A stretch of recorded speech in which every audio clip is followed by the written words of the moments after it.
I'm Jean Tiberio, and I'm a nutritionist and a wellness coach. Welcome to Healing Outside the Box. This is episode 168, and today I'll be discussing Global Autism Awareness Day, which is April 2nd today, or was April 2nd if you're listening to this. But fear not, because this is also Autism Awareness Month, so it's never too late to become aware. The United Nations set aside April 2nd of every year to be Global Autism Awareness Day. In typical Trump fashion, our fearless leader released a proclamation declaring April 2nd to be Global Autism Awareness Day. He implied that it was his idea, and the rest of us just went along with it. Well, that was fake news, ladies and gentlemen. Global Autism Awareness Day was proposed 10 years ago by a UN representative person from Qatar. I don't know if it's the mood I'm in, but I found the fact that he took credit for coming up with the idea, and he's pretending to care about these children to be particularly nauseating. But let's let the Trump NATO blow by and talk about autism awareness. One of the better sites to start with is an organization called Autism Speaks. It's on the website, not surprisingly, autismspeaks.org, and I'll link you up in the show notes as well. They have a blurb about Autism Awareness Day if you want to read about it. Right now, parents with small children are worried about autism, and with good reason, I suspect. Back in 1975, 1 in every 5,000 people developed autism. Then in 1985, it was 1 in every 2,500. And in 2005, it was 1 in every 166. Now it is 1 in every 68 births. Holy bleepity bleep, Batman. Scientists are now separating the autism spectrum into 3 separate categories. The first category is called autistic disorder, but it's also called classic autism.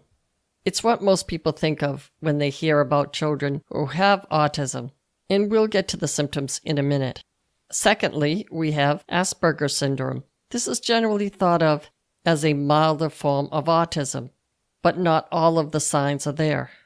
People may, say, eat the same food every day, or may be sensitive to sudden noises, but there may not be a severe developmental delay, and their speech may actually be in the normal range. They are often thought of as quirky.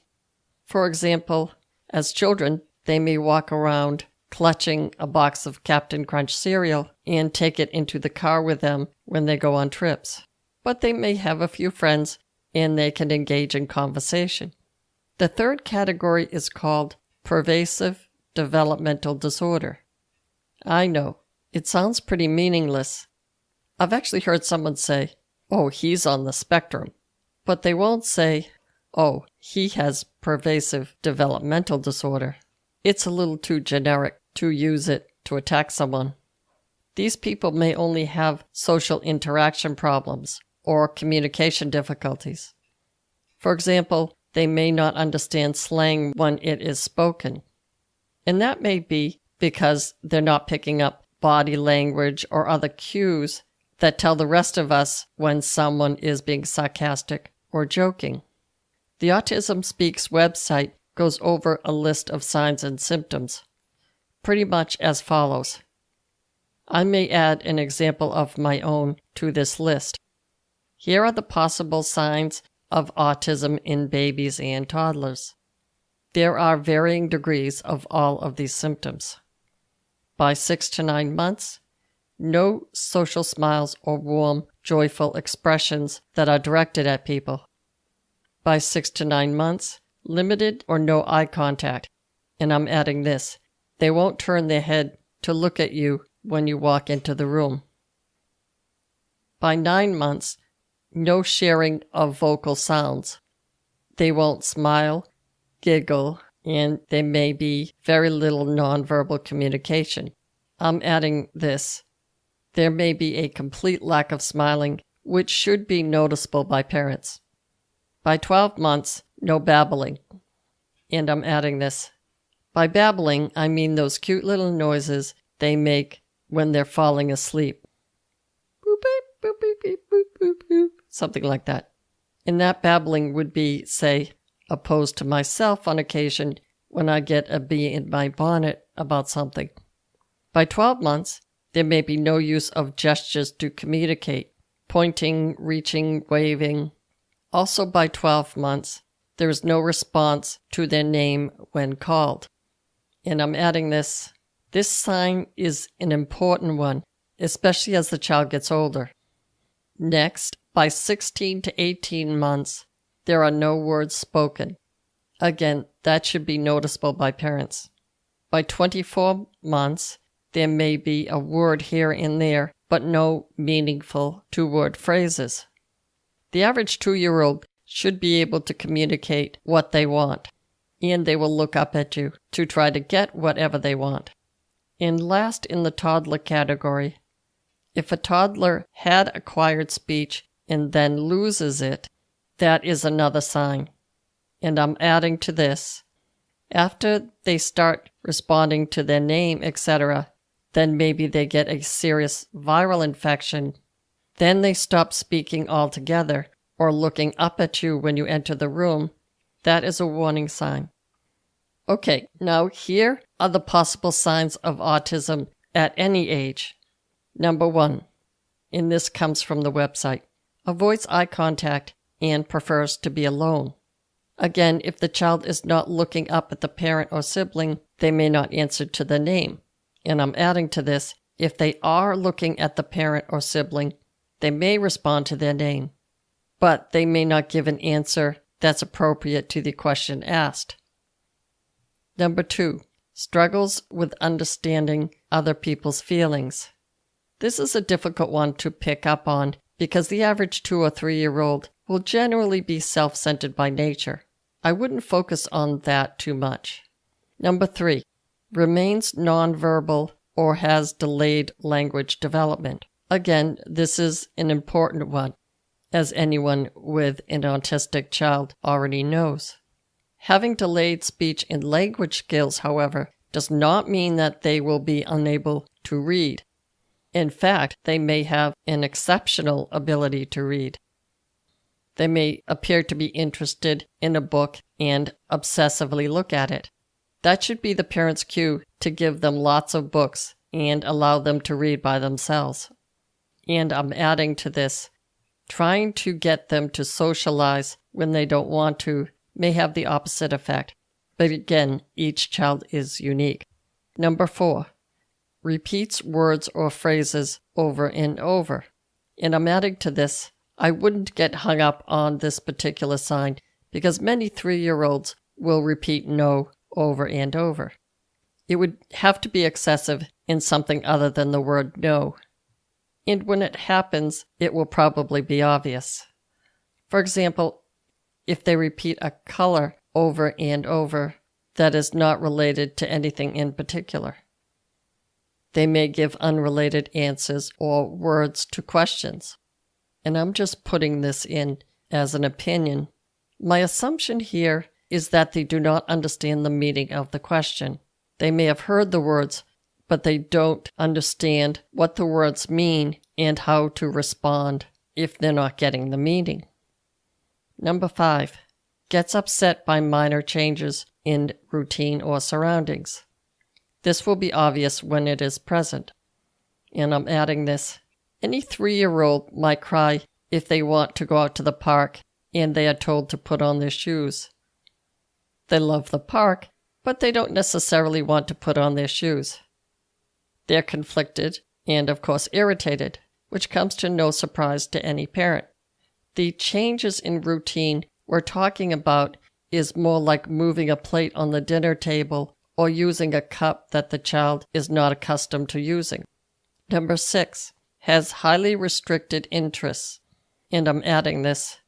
Say if you see your child sitting on the sidewalk watching ants crawling along the sidewalk, and they're doing this literally for hours at a time. Number 7, performs repetitive behaviors such as flapping, rocking, or spinning. And I'm adding this. This is a big one because it sets them apart from the other kids in pretty much any age group, and the rocking, say, will go on for years. Number 8, has unusual and often intense reactions to sounds, smells, taste, textures, and colors.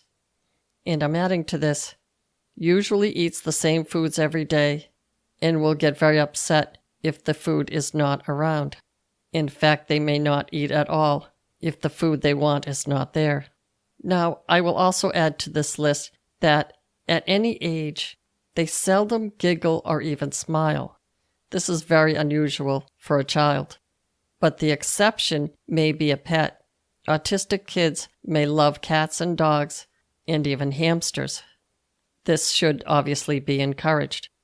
Another thing I would add to this list, that at any age, they may pick up one obsessive interest. Believe it or not, this may help them later in life. Temple Grandin is a perfect example of this. She turned her love of cattle into a patent on how to herd cattle on farms without hurting the animals. And in the process, she gained the respect of her colleagues. She also got a PhD in that area of work. Now, in reading off those signs and symptoms, I hinted at a few ways that health professionals are looking into helping these kids. The Autism Speaks people have laid out 4 separate categories as well. They are looking into the following 4 categories. Number 1, professionals are now working on early detection. Number 2, they are also working on early parental training. In getting the word out on early parental detection is, of course, very important. Number 3, treatment of related challenges. For example, the parents may want to work with a nutritionist to figure out ways to get their child sufficient nutrients with their restriction in textures and variety. Number 4, professionals are understanding the biology of autism, which will then result in care strategies. Now, all of the above is pretty well documented, but when we start talking about causes or triggers of autism, the waters get murky in a hurry. Researchers right now don't know all of the causes of autism spectrum disorders, but what they do know is that there are likely many causes. It's not 100% this or that. In other words, there may be different factors that make a child more susceptible to ASD. And these factors include environmental factors, biological, and genetic. So here we go again on another list. Number 1, most scientists agree that genes are one of the risk factors that can make a person more likely to develop ASD. If one child is born with autism, the next sibling has a higher risk of developing autism as well. Number 2, ASDs tend to occur more often in children who have certain other medical conditions. This is especially true of genetic conditions like, say, muscular dystrophy or Down syndrome. Number 3, although this is now more rare, some drugs taken during pregnancy, like thalidomide, may lead to autism. But OB/GYN doctors are much more aware of this now. Number 4, there is evidence that the critical period for developing ASDs most likely occurs during birth. However, it is also linked to many possible factors after birth. Viruses are a big one. One of the viruses that's linked to the ASDs is German measles. So, is autism a genetic disease? Or is the increase in cases due to environmental causes? Well, like cancer, Alzheimer's, and just about everything else, it appears to be complicated. The number of cases of autism is on the rise. The use of glyphosate in Roundup is also on the rise. Are the two related? Well, correlation doesn't mean causation. We know that. But is it too early to list Roundup in food as a possible risk factor? No, it's not too early. In fact, more and more scientists are beginning to see connections. Dr. Sneff from MIT raised more than a few eyebrows when she pronounced that Roundup causes the sudden rise in autism rates. That's a pretty strong statement. Most other scientists are not ready to jump on board, nor are they ready to jump ship on this issue. Like cancer and Alzheimer's disease, more than likely autism will have a list of possible risk factors. The more risk factors, the increase the chance of having the disease. The truth about all of this is that we don't know yet. And I realize that this is not comforting for young mothers and fathers out there. But here is a quote from Dr. Irva Hertz, who is an epidemiology professor at the University of California. Quote, "It's time to start looking for the environmental culprits responsible for the remarkable increase in the rate of autism in California." End quote. I looked into another article on this controversy about risk factors for autism. Here is what these people think. Scientists suspect that a faulty gene or genes might make a person more likely to develop autism when there is perhaps other factors present. These could be a chemical imbalance, viruses, or chemicals. And by chemicals, they probably mean heavy metals or other toxic chemicals, such as solvents or carcinogens. Another risk factor might be a lack of oxygen at birth. And as we've mentioned, German measles or rubella, which is caused by a virus, is also linked to cases of autism. Now, most scientists would agree that exposure to toxic substances during pregnancy may increase your risk of getting autism, but it's important to distinguish between a risk factor and a cause. So I think there's agreement that autism results from multiple factors in addition to a genetic predisposition. There's another article in the Medical News Today website that discusses a possible link between our industrial food supply and our risk of getting autism. I'll leave you that link in the show notes. But let's be clear that the risk has an additive effect. In other words, one risk, not so bad. Several risk factors on top of, say, viral exposure may increase the risk substantially. Basically, it feels like this. If we already believe that Roundup in our food supply can give us a whole bunch of problems, then autism is going to be on that list. And I imagine you know how I feel about the whole Roundup in our food business if you've been listening to my podcasts. Having said that, there are a few nutrition-related things that I can warn you about. The first is high fructose corn syrup. We know that consuming a lot of high fructose corn syrup can contribute to a dietary loss of zinc. That is not disputed anymore. Zinc insufficiency has a negative effect on our body's ability to eliminate heavy metals. It goes without saying that heavy metals are potent toxins, and these will adversely affect a child's brain development. High fructose corn syrup also affects calcium in a negative way. A deficiency of calcium aggravates the impact of exposure to lead, and this is true in fetuses and small children. Lead is a neurotoxin. See above. Also, the EPA, remember them? Warned us about the widespread use of pesticides that are used in industrial farming. Pesticides like organophosphates have shown to have toxic effects on the young developing brain. As I mentioned in a previous podcast, children that grow up on or near industrial farms have a higher rate of brain disorders. In other words, if it starts to walk like a duck and quack like a duck, I would try buying organic as much as possible, especially if you have infants or toddlers. I'm going to keep looking into the literature in the next few weeks, and if I find anything else interesting, I'll certainly let you know in the beginning of a future podcast. Until then, be well and stay tuned next week for another episode of Healing Outside the Box.